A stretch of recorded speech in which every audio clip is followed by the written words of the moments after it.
Good morning, Honorable Speaker, sir. Start question number 303. Honorable Speaker, sir.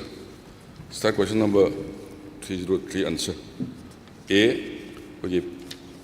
COVID pandemic like iba amadi hujiki like iba law and order situation jina kitang thengda bani. B. 2 crore 15 lakhs 4,000 hujik cannot fund release tawre. Aduga thabak thengda bagi Honorable Speaker, sir. Kano sida contractor sida notice anirak thagre. Aduga as per agreement ki matungina thabak thengda bagi magi makha taba bill thagalakpada 1% deduct tawrani. Thank you. Honorable Speaker, sir, minute ani khatang lojigis.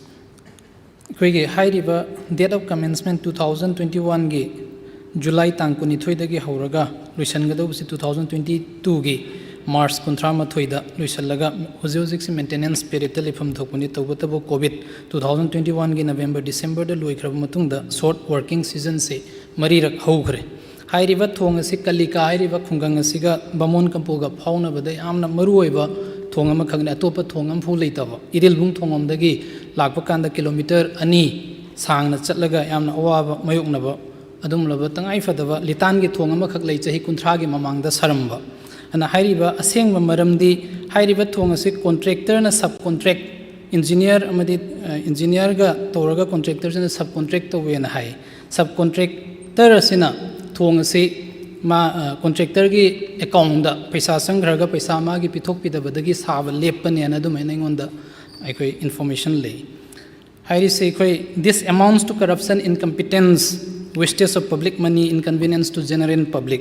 Anaina Honorable Speaker ge khutang do Honorable Minister ge puning jingsinjaraga ikoi ge house da high river thong ase athuba matamda saba luisan bigani haibaduga ikoi ge mathau accountability fixed to boina engineer concern engineer contractor amadi subcontractor sida ikoi action lokhat pham thokta bra masi lokhat piu aina adomenam tang thamjek.